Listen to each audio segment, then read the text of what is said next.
প্রত্যাশা মতোই তারেক রহমানের চীন সফর দুই দেশকে নাড়িয়ে দিয়েছে।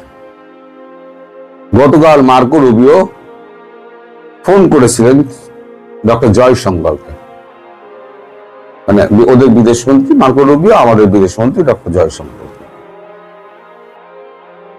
তারেক রহমানের বিদেশ সফর নিয়ে, চীন সফর নিয়ে তাদের মধ্যে দীর্ঘ বাক্যালাপ হয়। তারপরে স্থির হয় আগামী বছর ট্রাম্প আসতে পারেন ভারতে। এই দেখুন এখন কি কি নিয়ে আলোচনা হবে সেটাও এখানে ডিটেলে লেখা আছে। আজকে আমার ভিএনটা চলছে না, যেটা এডিটিং করে সেটা চলছে না বলে আমি স্ক্রিনে এটাকে দিতে পারছি না। তো যা বলা হচ্ছে, বাংলাদেশের উদ্ভূত পরিস্থিতি এবং সন্ত্রাসবাদ যেভাবে মাথাচাড়া দিয়েছে, তাতে বিশ্ব আর বসে থাকতে পারে না।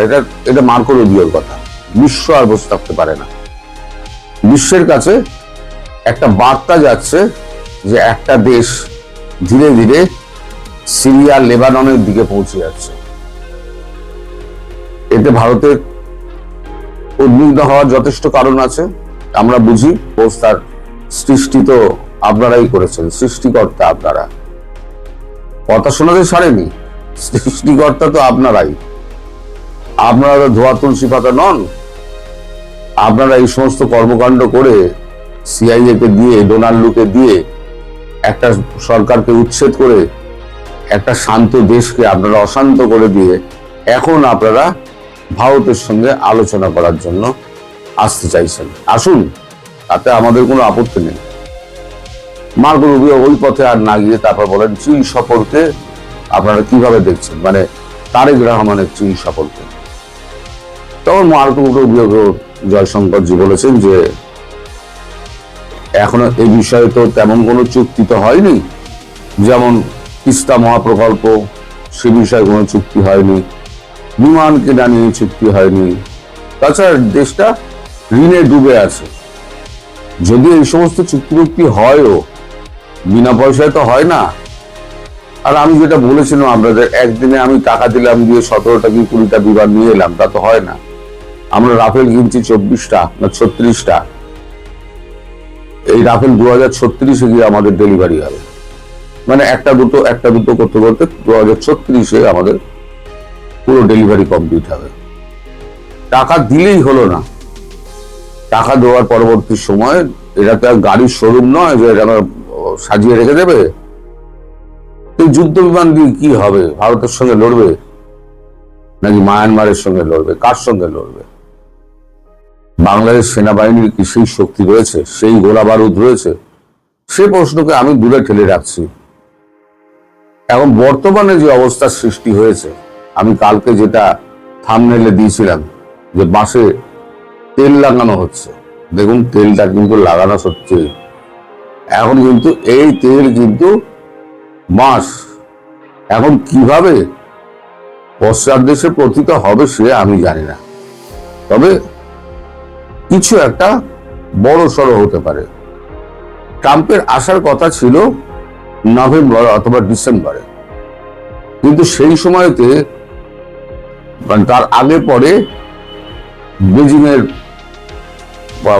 রাষ্ট্রপতি এবং পুতিনের, রাশিয়ার রাষ্ট্রপতি দুজনেই এখানে আসছেন। আমি বারবার আমাদের বলেছি ডেট এখনো ঠিক হয়নি, কিন্তু ওই সময়ের মধ্যেই আসবেন। G7 এর কথা, G7 বলছি, আমাদের RIC এবং ব্রিক্সের ব্যাপারে। তো একজন লিখেছেন কোয়াডের সঙ্গে এটা মিল খায় না। বাস্তবতায় কোয়াড আলাদা, কোয়াড একটা আলাদা বিষয়, আর ব্রিক্স আলাদা, RIC আলাদা। তাকে একটুখানি ঘেঁটে ফেটে দেখতে বলবো, গুগল দেখতে বলবো। নিশ্চিত না হয়ে কেমন এটা অবাস্তব বলে তুমি বললেন আমি জানি না। তো আমি নামটা আমার মনে নেই। তো যাই হোক, এখন শুধু আসছেন দুটো ব্যাপারে আসছেন ট্রাম্প। একটা হচ্ছে বাণিজ্য চুক্তি, ট্রাম্প হয়তো নেক্সট ইলেকশনে ট্রাম্প হয়তো উতরে যাবেন, মিড টার্ম ইলেকশনে। এখন তার কাছে একটা বড় সমস্যা হয়ে গেছে এই বাণিজ্য চুক্তি। বাণিজ্য চুক্তির একটা চূড়ান্ত ফয়সালা উনি করবেন, এটা মার্কো রুবিও বলেছেন।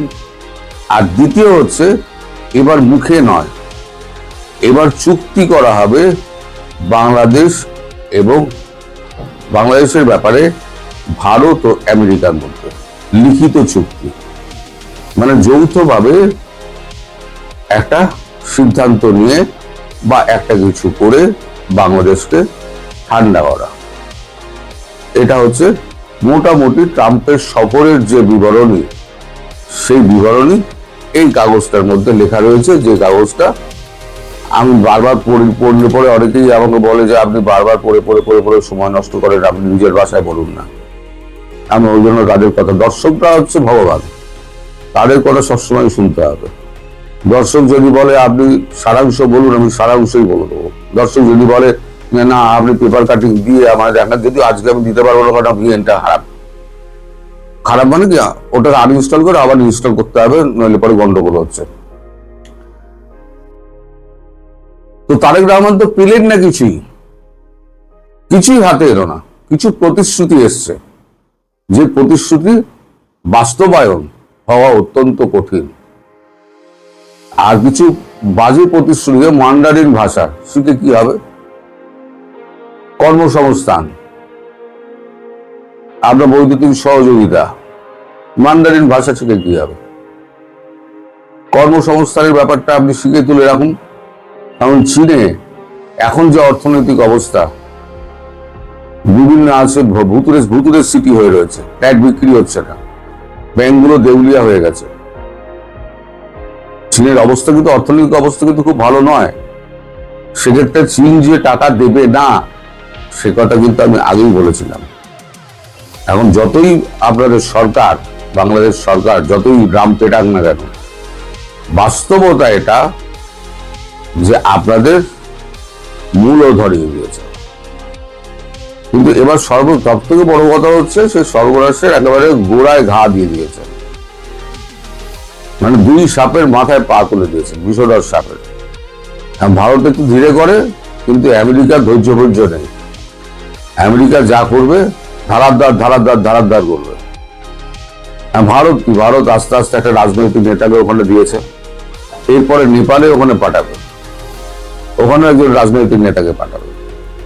যেসব জায়গায় গন্ডগোল আছে সে সমস্ত জায়গায় এই রাজনৈতিক পূর্ণ মন্ত্রিত্বের মর্যাদা দিয়ে তাদেরকে পাঠানো হবে। তো এখন এই অবস্থার মধ্যে আপনারা কিন্তু একটু কঠিন সময়ের মধ্যে রয়েছে। একটা প্রসঙ্গ বলতে ভুলে গেছিলাম, জয়শঙ্করজি এটা বলেছেন যে আপনারা যে প্যাচটা লাগিয়ে রেখে দিয়েছেন, এই যে গোলামী চুক্তির প্যাচটা লাগিয়ে রেখে দিয়েছেন, সেটা কি হবে? তখন মার্কো রুবিও বলেছে প্যাচ আমরাই লাগিয়েছি, আমরাই খুলে দেবো, যখন সময় আসবে তখন আমরাই তুলে দেবো বা খুলে দেবো, কিছু একটা বলেছেন আর কি, যেটা এখানে পরিষ্কার করে লেখা হয়নি, শুধু লেখা হয়েছে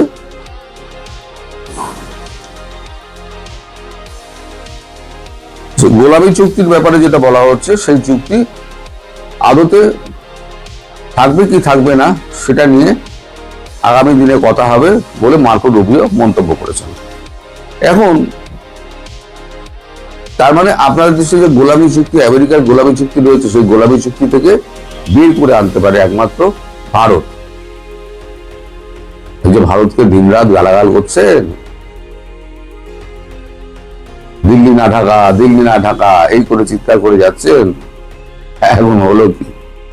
আচ্ছা, এবার বিকেলে আমি আপনার সন্ধ্যেবেলা যে ভিডিওটা করবো, সেখানে দেখবেন ব্রিটেন একদিন ইটালি সমস্ত নরওয়ে সমস্ত চালান করছিল, নেদারল্যান্ড থেকে চালান করছিল। এখন ব্রিটেন বলছে যে আমরা সমস্ত বিদেশি মানে আশ্রয়দাতা যারা আছে তাদেরকে সব আমরা তাড়াবো। কিয়ের স্টারমারের গদি গেল, লেবার পার্টি এখন কি করে দেখা যাক, সেটা আমি বিকেলে বলবো। ওটাও একটা দুর্দান্ত মানে বাজে খবর, যেটা আপনাদের পক্ষে খুব খারাপ। এই পাকিস্তানি এবং বাংলাদেশি এরা বিদেশে যায় উন্নত জীবনযাপনের জন্য, যা আমি বারবার বলেছি। তাহলে ওখানে গিয়ে এই সমস্ত বদমাইশিগুলো করার অর্থটা কোথায়? আজকে একটা খুব রোমান্টিক গল্প বলবো। গল্পটা প্রেম, বিচ্ছেদ, তৃতীয় পক্ষ এবং একটু তালাকের ভয়। এটা গল্প কিন্তু কোনো ব্যক্তি জীবনের নয়, কোনো ব্যক্তিকে নিয়ে নয়। বাংলাদেশ ভারত সম্পর্ক এবং বাংলাদেশের সংসদে বিএনপি সাংসদ জিএম সিরাজ সাহেব যে কথাটা বলেছেন, তিনি কি বলেছেন? বলেছেন, স্যার আপনি একটু শুভেন্দু অধিকারীকে থামান। এবং তিনি এই কথাটা বলতে গিয়ে আরো বলেছেন, ভারত আর বাংলাদেশের সম্পর্ক স্বামী স্ত্রীর মতো, ছোটখাটো ঝগড়াঝাটি হয়, কিন্তু এখানে ডিভোর্স দেওয়াটা হওয়াটা ঠিক নয়। কারণ স্বামী স্ত্রীতে ডিভোর্স হতে পারে, কিন্তু প্রতিবেশীতে ডিভোর্স হয় না। সুন্দর উপমা না? খুবই সুন্দর। কিন্তু সিরাজ সাহেব, আপনি একটু বলুন তো, এই সম্পর্কে, স্বামী স্ত্রীর সম্পর্কে, এই দাম্পত্যে স্বামীকে আর স্ত্রীকে, এবং আরো বড় প্রশ্ন, এই সংসারে কি শুধু এই দুজনই আছেন, নাকি কোনো তৃতীয় বা চতুর্থ পক্ষ আছেন, আরো কেউ আসছেন? সেই গল্পটা আসুন আজকে সেই গল্পটাই আমরা শেষ করি। সিরাজ সাহেবের দাম্পত্য তত্ত্ব বাংলাদেশের সংসদে, ভারতের সংসদে নয়, শুভেন্দু অধিকারী পশ্চিমবঙ্গের মুখ্যমন্ত্রী। তো জিএম সিরাজ বাংলাদেশের জাতীয় সংসদে দাঁড়িয়ে বললেন, শুভেন্দু বাবুকে থামান, পুশিন বন্ধ করুন। ভারত বাংলাদেশের সম্পর্ক স্বামী স্ত্রীর মতো, এতে ডিভোর্স হয় না। চমৎকার বক্তব্য, আমি সত্যি মুগ্ধ। কিন্তু বন্ধুরা, উপমাটা একটু ভালো করে বিচার করে দেখুন তো। স্বামী স্ত্রীর সম্পর্কে যখন তৃতীয় ব্যক্তি আসে, তখন কি হয়? কি হয় তখন? সংসার ভাঙে, তালাক হয়। এখন প্রশ্ন হলো, ভারত বাংলাদেশের এই সংসারে তৃতীয় পক্ষ কি কেউ নেই? আছে। এবং সেই তৃতীয় পক্ষের নাম সিরাজ সাহেবও জানেন, কারণ বাংলাদেশে চলছে তার দলেরই সরকার। সেই যে তৃতীয় পক্ষ, তার নামকে, দাম্পত্য জীবনের তৃতীয় ব্যক্তি, তার নাম হচ্ছে চীন। এবং আরো একটু দূরে দাঁড়িয়ে আছে আরো এক প্রণয়ী, তার নাম পাকিস্তান। এই স্বামীকে, এই সম্পর্কে স্বামীকে আর স্ত্রীকে, এই সম্পর্কটা ভেবে নিয়ে একটু আলোচনাটা আর একটু বাড়িয়ে নি। আসল প্রশ্নটা এই প্রশ্নে, এই দাম্পত্যের স্বামীকে। দেখুন, যে দেশ 1971 সালে অন্য দেশটিকে জন্ম দিয়েছে, 3.5 কোটি টাকার অস্ত্র দিয়েছে, সেই সময়ের 3.5 কোটি, 1971-এ 16,000 সৈন্যের রক্ত দিয়েছে, সে কি স্বামী না স্ত্রী? আমি রাজনৈতিকভাবে বলছি না, উপমার ভাষায় বলছি। বাপের বাড়ি থেকে মেয়েকে বের করে আনার খরচটা কে দিয়েছিল? ভারত। তাহলে কি ভারত স্বামী? ঠিক আছে, ধরে নিলাম, আপাতত আলোচনার জন্য ভারতকে স্বামী ধরে নিলাম। এখন সিরাজ সাহেব বলছেন তালাক দিও না। আমি বলছি, সিরাজ সাহেব নিশ্চিন্ত থাকুন, ভারত তালাক দেয় না। হিন্দু ভারত তরকারিতে নুন কম হয়েছে বলে স্বামীকে তালাক দেয় না, কিংবা মাঠ থেকে ফেরার সাথে সাথেই ভাত দেয়নি বলে, ভাত তখনও রান্না হয়নি বলে বিবিকে তালাক দেয় না। আর 3 বার তালাক তালাক বলে সংসার ভাঙার নিয়ম, এটা ভারতের ধর্ম নয়। এই ঐতিহ্য এবং অভ্যাস অন্য কারো। আমি ধর্ম নিয়ে কথা বলছি না। এবার একটু অন্য দিক থেকে ভাবুন তো, কি হবে যদি সিরাজ সাহেব বলেন, না না, বাংলাদেশি স্বামী, ভারত হলো বিবি, আমরা স্বামীর ভূমিকায় থাকবো। তাহলে কিন্তু গল্পটা আরো মজাদার হয়ে যায়। আরো গল্পটা এখানে তাহলে চলে আসবে, বাংলাদেশ যদি স্বামী হয়, তাহলে আবার চলে আসতেই পারে 4 বিবির সংসার। কারণ ইসলামী বিধান অনুযায়ী স্বামীর 4টি পর্যন্ত বিবি রাখা সম্পূর্ণ ধর্মসম্মত। তাহলে কি সিরাজ সাহেব ভাবছেন বাংলাদেশ হবে স্বামী, ভারত হবে প্রথম বিবি, চীন হবে দ্বিতীয় বিবি, পাকিস্তান হবে তৃতীয় বিবি, এবং চতুর্থ বিবির জায়গাটা হয়তো এখনো সেভাবে আসেনি, তবে এখানে উঁকি মারছে আবার তুরস্ক, তাই না? তা দেখা যাক কে আসে। কিন্তু সিরাজ সাহেব, এখানে একটু সমস্যা আছে। ইসলামী বিধানে 4 বিবি রাখা যায় ঠিকই, কিন্তু ভারত ওই প্রথম বিবি বা চতুর্থ বিবি হয়ে থাকতে রাজি হবে না। ভারত সেই ধরনের সংসারে বিশ্বাস করে না যেখানে একই ঘরে বিবি নম্বর 1, বিবি নম্বর 2, বিবি নম্বর 3, 4 এরকম থেকে যায়। চীনকে পাশে রেখে, পাকিস্তানকে কোলে নিয়ে ভারতের কাছে আমাদের সম্পর্ক অটুট, স্বামী স্ত্রীর মতো বলা, জিএম সিরাজ সাহেব, এটা বলা যায় কিনা একটু ভেবে দেখবেন তো। এটা ঠিক যেন সেইভাবে বলা, আমি তোমাকে ভালোবাসি ঠিকই, তবে ওদের দুজনকেও কম ভালোবাসি না, মানে চীন আর পাকিস্তানকে। এই কথা শুনলে যে কোনো স্বাভিমানী বিবি পাল্টা বলবেন, আমাকে একলা রাখতে পারবে নাকি অন্যের ঘর করবে, একটা বেছে নাও। ভারতও সেটাই বলছে, শুভেন্দু অধিকারীর নীতিতেও সেই বার্তাই আছে। তৃতীয়, এবার আসি আর এক প্রশ্নে, যে তৃতীয় পক্ষের প্রবেশ, এই তৃতীয় পক্ষের প্রবেশের প্রসঙ্গে এবার একটু তথ্যে আসি।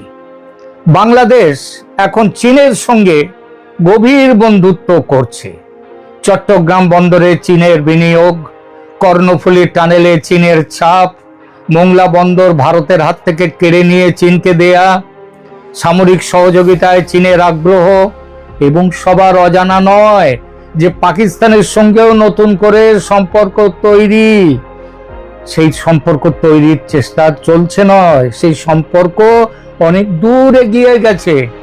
এখন বলুন তো সিরাজ সাহেব, যে স্বামী ঘরে তৃতীয় চতুর্থ বিবি এনে বসায়, সে যদি প্রথম বিবিকে বলে তুমি আমার সব, আমাকে ছেড়ো না, আমাদের ডিভোর্স হবে না, হওয়া উচিত না, তাহলে কি সেটা বিশ্বাসযোগ্য হয় সিরাজ সাহেব?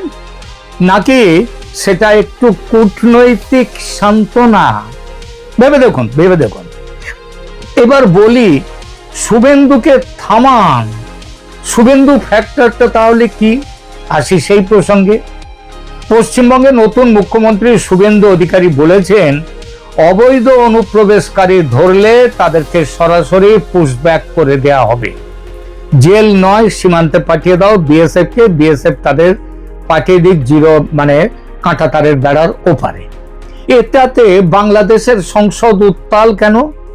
আরে লোকগুলো তো ভারতের নয়, বাংলাদেশের লোক। বছরের পর বছর ধরে তারা ভারতে এসেছেন, এই লক্ষ লক্ষ মানুষ বাংলাদেশ থেকে কাজ করেছেন, থেকেছেন, এবং এখান থেকে যেতে চাইছেন না, কিংবা আবার অনেকে এখন যেতে চাইছেন। এখন যদি তাদের ভারত ফেরত পাঠায়, সেটা বাংলাদেশের জন্য চাপের। এটা অবশ্যই ঠিক, সংখ্যাটা তো 2-1 হাজার নয়, কয়েক লক্ষ কোটি ছাড়িয়ে যাবে। কিন্তু বন্ধুরা, একটু ভাবুন তো, কোন দেশ কি অবৈধ অনুপ্রবেশকারী রাখতে বাধ্য? আমেরিকা রাখে না, ইউরোপ রাখে না, অস্ট্রেলিয়া রাখে না, তাহলে ভারত রাখবে কেন? শুভেন্দু অধিকারী কি কোনো বেআইনি কাজ করছেন? একদম নয়, আইনি কাজ করছেন। এবং সেই আইনি কাজকে থামাতে বলা হচ্ছে, কারণ প্রতিবেশী দেশের সংসদ থেকে বলা হচ্ছে আমাদের সম্পর্ক স্বামী স্ত্রীর মতো, এখানে তালাক হয় না, ডিভোর্স হয় না। এই তালাক ডিভোর্সের গল্পে মনে পড়লো নরেন্দ্রনাথ মিত্রের বিখ্যাত গল্প রস, রস নামে একটি গল্পের কথা। এখান তাহলে একটু সাহিত্যের কথায় আসি, তাতে বিষয়টা আপনাদের ভালো লাগবে, একটু জমবে ভালো। বাংলা সাহিত্যের অন্যতম সেরা লেখক নরেন্দ্রনাথ মিত্রের একটি বিখ্যাত গল্প আছে রস। সেই গল্প অবলম্বনে তৈরি হয়েছিল একটি অসাধারণ হিন্দি ছবি, তার নাম ছিল সওদাগর, যেখানে স্বামীর ভূমিকায় একেবারে ফাটিয়ে অভিনয় করেছিলেন বিখ্যাত অমিতাভ বচ্চন। সেই গল্পে কি ছিল? এক মুসলমান স্বামী রাগের মাথায় তুচ্ছ কারণে তার বিবিকে তালাক দিয়ে দেন। নতুন বিবি আসে ঘরে, কিন্তু পুরনো বিবির মতো সে নয়। সে রাঁধতে পারে না সেভাবে, ঘর সামলাতে পারে না সেভাবে, তার সাজুগুজু করতে গিয়েই সময় চলে যায়। তার ভালোবাসায় সেই উষ্ণতা নেই, সেই মায়া নেই, মমতা নেই। নতুন বিবি আসার পর স্বামী বুঝতে পারেন তিনি কি হারিয়েছেন। তখন পুরনো বিবিকে ফিরে পাওয়ার এক তীব্র আকাঙ্ক্ষা জন্মায় তার মধ্যে, কিন্তু ততক্ষণে দেরি হয়ে গেছে। তালাক আগেই হয়ে গেছে, ফেরার পথ নেই।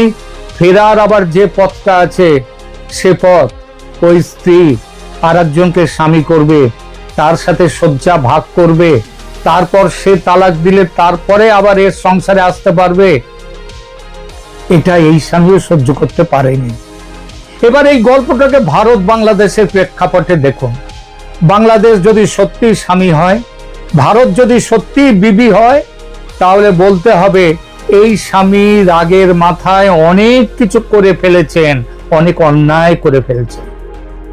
হাসিনা সরকারের পতনের পর ভারত বাংলাদেশ সম্পর্ক যেভাবে ঠান্ডা হয়েছে, ভারতীয় পণ্য বয়কটের ডাক উঠেছে, ভারত বিরোধী ন্যারেটিভ বাংলাদেশকে দখল করে নিয়েছে, হিন্দু সংখ্যালঘুদের উপর যেভাবে আক্রমণ হয়েছে, সেটা কি সেই তুচ্ছ কারণে তালাকের মতো নয়? শেখ হাসিনার ওপর রাগ মেটাতে গিয়ে রাগ মেটানো হচ্ছে না বাকি ভারতের ওপরে? এবং এখন যখন চীন পাকিস্তানের নতুন বিবি বাংলাদেশের সংসারে এসে গেছে, তখন হঠাৎ মনে পড়ছে ভারত বিবিকে যেতে দিও না, যেতে নাহি দিব। সওদাগর সিনেমার সেই স্বামীর মতো এখন হয়তো বুঝছেন নতুন বিবিরা পুরনোর মতো নয়। এবং যখনই এটা মনে পড়লো, তখনই বাংলাদেশ বুঝতে পারছে কাকে হারিয়েছে, কাকে আরো হারাতে চলেছে। কিন্তু ততক্ষণে দেরি হয়ে গেছে। তাহলে আসল বিষয়টা কি, এখন একটু গম্ভীরভাবে বলা যাক। জিএম সিরাজের উপমাটা মিষ্টি, দাম্পত্য জীবন, ডিভোর্স হয় না, ঝগড়াঝাটি হয়, ডিভোর্স হয় না, কিন্তু বাস্তবতাটা তেতো। ভারত বাংলাদেশের সম্পর্ক শুধু আবেগের নয়, স্বার্থেরও। বাংলাদেশ ভারত থেকে আমদানি করে চাল, ডাল, পেঁয়াজ, ওষুধ, কাপড়, হোয়াট নট, কি নয়, সব কিছু। বাংলাদেশের যে বিখ্যাত গার্মেন্ট শিল্প, সেই শিল্পের কাঁচামাল আসে ভারত থেকে। কলকাতার হাসপাতালে প্রতি বছর লক্ষাধিক বাংলাদেশি চিকিৎসা করাতে আসেন। এই সম্পর্কটা তালাক দেওয়ার মতো নয়, সত্যিই নয়। কিন্তু সম্পর্ক টেকাতে হলে উভয় পক্ষকে সৎ থাকতে হবে।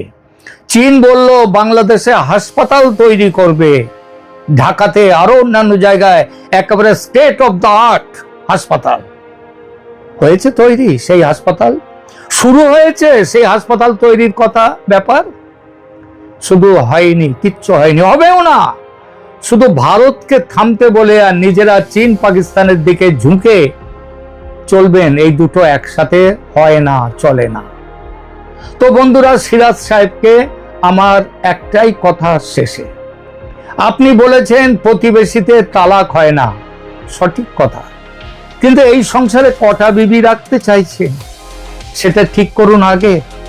কারণ ভারত বিবি হয়ে চীন পাকিস্তানের সতীনের সংসারে থাকতে রাজি নয়। হিন্দু ভারত তালাক দেবে না, এটা সত্যি, কিন্তু নরেন্দ্রনাথ মিত্রের গল্পের সেই স্বামীকেও মনে রাখুন, যিনি রাগের মাথায় তালাক দিয়েছিলেন, নতুন বিবি এনেছিলেন এবং তারপর বুঝেছিলেন পুরনো বিবির মতো আর কেউ হয় না। সেই প্রেম থাকে না, সম্পর্কের সেই উষ্ণতা থাকে না। সেই স্বামী তখন তার পুরনো বিবিকে ফিরে পেতে চেয়েছিলেন, সেটাও পাননি। সেটা বাংলাদেশকে সেই ভুল করতে দেবেন না সিরাজ সাহেব। এখন বাংলাদেশের সরকারে আপনার দল, চীন আপনার পেট ভরাবে না, পাকিস্তান আপনার পাশে দাঁড়াবে না। 1971 সালে ভারত যা করেছিল সেটা কি ভুলে গেছেন? ভারত কিন্তু তার জন্য কোনো দাবি আপনার কাছে রাখেনি, আপনার জমির 1 ইঞ্চি জমি নেয়নি। এমনকি ছিটমহল বিনিময়ে 2015 সালে ভারত আপনাদেরকে 10,000 একরের বেশি জমি দিয়েছে। ভারত কখনো পরের জমি পরের ভূমিতে কখনো কোনো দিন লোভ করেনি। ভারত সেই বিবি যার হাতের রান্না খেয়ে, যার হাসপাতালে চিকিৎসা করে, যার বন্দর ব্যবহার করে বাংলাদেশ বেঁচে আছে।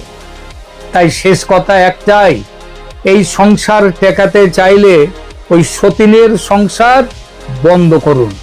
ভারত তালাক দেবে না, কিন্তু উপেক্ষা করতে শিখতে পারে, এবং উপেক্ষিত ভারত সেটা বাংলাদেশের জন্য কতটা কষ্টের হবে সেটা একবার ভাবুন। সিরাজ সাহেব, আপনি ভাবুন, আপনার সরকারকে বলুন ভাবতে। তালাক হয়ে গেলে তখন কিন্তু ফেরার পথ থাকবে না। বন্ধুরা, এই ভিডিওটি ভালো লাগলে লাইক করুন, শেয়ার করুন, এবং আপনারা কি ভাবছেন তার মতামত দিন। চ্যানেলটি সাবস্ক্রাইব করুন। কমেন্টে অবশ্যই বলবেন, সওদাগর সিনেমার সেই স্বামীর মতো কি বাংলাদেশ একদিন অনুতাপ করবে? এটাও বলবেন। দেখা হবে পরের ভিডিওতে। নমস্কার।